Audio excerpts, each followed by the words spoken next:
Body के अंदर food की जो जर्नी है वो दिखाता हूँ। सबसे पहला स्टेप है इंजेशन, यानी माउथ में फूड की एंट्री।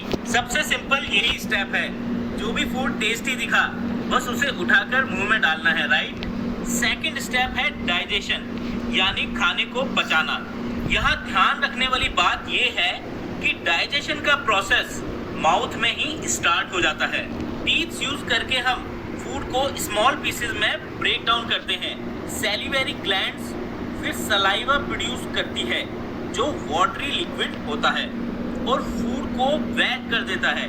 फूड के स्मॉल पीसेस और सलाइवा को हम टंग यूज करके मिक्स करते हैं। अब हम इस रिजल्टेंट मिक्सचर को इजीली स्वॉलो कर सकते हैं। सलाइवा में एंजाइम्स होते हैं जो फूड में प्रेजेंट स्टार्च या कार्बोहाइड्रेट को शुगर फॉर्म में कन्वर्ट कर देते हैं। स्वॉलो करने के बाद फूड पाइप में चला जाता है। इस फूड पाइप को एसोफेगस कहते हैं। एसोफेगस फूड को स्टोमक तक लेकर जाता है, जहां फूड करीब 3-4 घंटे तक रहता है और डाइजेस्ट होता है। स्टोमक की वॉल्स पर जो ग्लैंड्स होते हैं वो गैस्ट्रिक जूस प्रोड्यूस करते हैं। इस जूस में 3 सब्सटेंस होते हैं, hydrochloric acid, pepsin enzyme and mucus. यहाँ मेन काम पेप्सिन एंजाइम का होता है जो फूड में प्रेजेंट प्रोटीन को डाइजेस्ट करके स्मॉलर मॉलिक्यूल्स में कन्वर्ट करता है। हाइड्रोक्लोरिक एसिड क्या काम आता है? पेप्सिन एंजाइम केवल एसिडिक मीडियम में ही काम करता है और हाइड्रोक्लोरिक एसिड गैस्ट्रिक जूस को एसिडिक बनाता है ताकि पेप्सिन प्रोटीन को प्रॉपर्ली डाइजेस्ट कर पाए। और हाँ, ये फूड में प्रेजेंट बैक्टीरिया को भी किल करता है। म्यूकस क्या काम आता है? म्यूकस स्टोमक की इनर लाइनिंग्स को हाइड्रोक्लोरिक एसिड से प्रोटेक्ट करता है, अदरवाइज स्टोमक के सरफेस पर इरोजन हो जाएगा और अल्सर्स फॉर्म हो जाएंगे। आगे बढ़ते हैं बच्चों। अब ये पार्शियली डाइजेस्टेड फूड एंटर करता है स्मॉल इंटेस्टाइन में। स्मॉल इंटेस्टाइन 6.5 मीटर्स का एक नैरो पाइप है जो कॉइल फॉर्म में अरेंज्ड रहता है। स्मॉल इंटेस्टाइन में फूड का डाइजेशन कंप्लीट हो जाता है।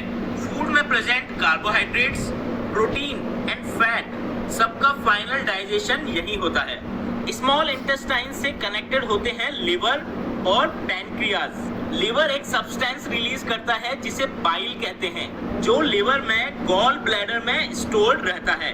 बाइल नेचर में एल्कलाइन होता है एंड इसमें सॉल्ट्स होते हैं जो फूड में प्रेजेंट फैट्स को स्मॉल पार्टिकल्स में ब्रेक कर देते हैं ताकि एंजाइम्स इन्हें इजीली डाइजेस्ट कर पाए।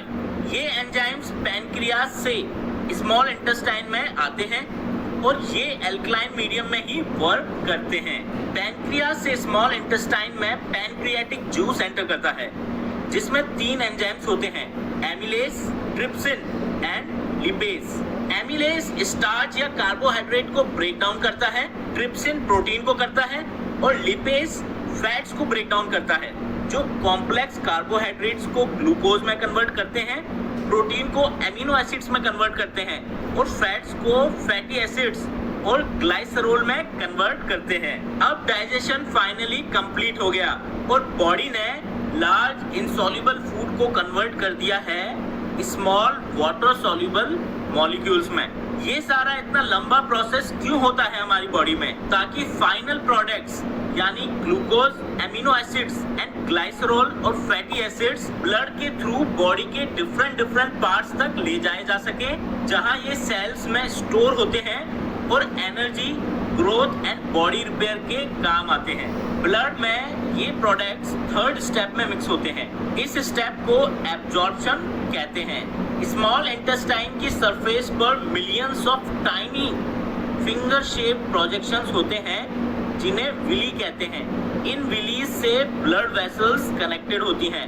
विली फूड को एब्जॉर्ब करते हैं और ब्लड वेसल्स तक पहुंचाते हैं। 4th स्टेप है एसिमिलेशन। इस स्टेप में blood digested and dissolved food molecules को यानी glucose, amino acids and glycerols को बॉडी सेल्स तक लेकर जाता है। इन मॉलिक्यूल्स की कुछ क्वांटिटी तो cell immediately energy and repair के लिए यूज में ले लेते हैं। जो फूड मॉलिक्यूल्स एक्सेस बच जाते हैं वो लिवर में ग्लाइकोजन की फॉर्म में जाकर स्टोर हो जाते हैं और जब बॉडी को नीड होती है ये ग्लाइकोजन बॉडी सेल्स को एनर्जी देता है।